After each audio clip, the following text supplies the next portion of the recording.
The missile explosion in Poland has been dominating the agenda on the final day of the G20 Summit in Bali, Indonesia.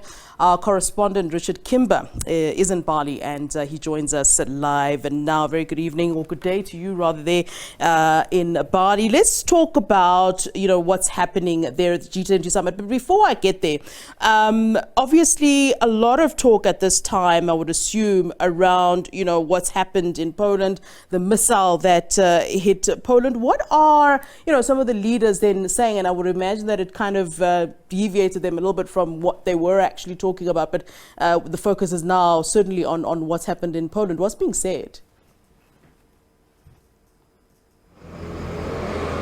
Very much so. I'll just set the scene for you briefly. I mean, this all happened overnight here in Bali. It was around 2:30 in the morning when news of this missile explosion in Poland came to light here. That resulted in many of the world leaders being rudely awakened to have an emergency meeting of the G7 leaders. That's the 7 biggest countries effectively in the G20, where they tried to formulate an initial response. Some 12 hours later now, and you'll see behind me the G20 signage is still up, but many of the leaders are starting to leave earlier than expected. Along this very road behind me, we've seen the delegates come in their convoys heading to the airport, as many of those world leaders heading back to their respective countries to try and solidify their own position on how to respond to this and firm up their own local intelligence on how to respond to this. Things are still emerging here. Initially, the response from President Joe Biden, who headed that emergency meeting, was that he doubted that this missile may have been fired from Russia. He said the trajectory, according to his own intelligence, suggested that it may not have come from Russia. Russia, of course, denied this immediately, but now we're hearing from NATO, the head of NATO, that alliance of Western nations that has been against Russia's invasion of Ukraine all along, that NATO agrees with that scenario, that it probably did not come from Russia. So certainly, initially, the escalation of this story is becoming now de-escalated by these global leaders as they're trying to stop this turning into a military experience that could spread across Europe. Richard, the Ukrainian president, Zelenskyy, called on what he called G19 world leaders to end the Russian invasion, obviously in a pointed snub to Moscow at the G20 Summit. How was that received by the other leaders? Was that a sort of running joke, or, I would assume it's a group of, matured leaders. I wonder how that was received.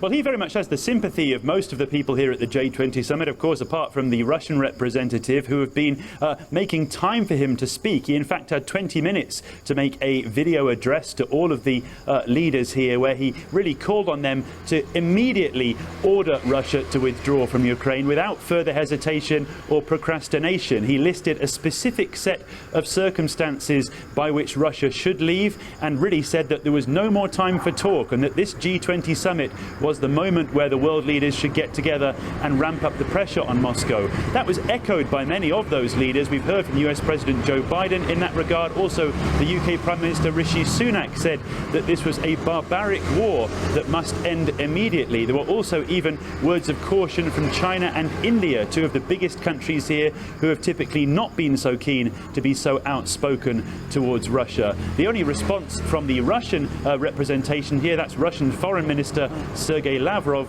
was that the Ukrainian president spoke for far too long and was not given any opportunity to be shouted down by anybody. He was immediately dissatisfied with this whole video address and made his voice clear.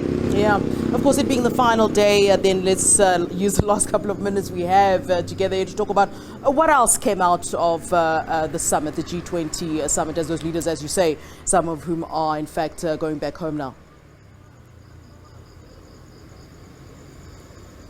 Well, there's certainly been opportunities for other leaders, including, of course, South Africa's President Cyril Ramaphosa, to try and get other agendas on the summit talking point. He was pushing for more help with regards to food security and fuel security, and a better understanding from the leading countries here, the biggest countries, that it's not so easy for smaller countries, developing nations, particularly those on the African continent, to meet with the same level of climate change agreements that have been pledged by the biggest countries. He's calling for more financial support, more debt relief, relief to help those countries meet their climate change targets. It's been difficult for the South African president during this trip because he simply hasn't had enough time really to meet with all the bilateral leaders he was hoping to, simply because of the effects of this missile explosion in Poland. I've just been sent an update of his activities today. He did manage to have bilateral meetings with the Netherlands and with Singapore, but did not have time as planned to meet with the UN Secretary General to talk about more help from the IMF for debt relief for Africa. So this is a measure really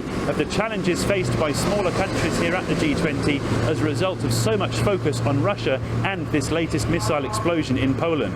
Richard, many thanks to you. Thanks very much for that update. Our correspondent Richard Kimber there, of course, it being the final day of the G20 summit in Bali in Indonesia.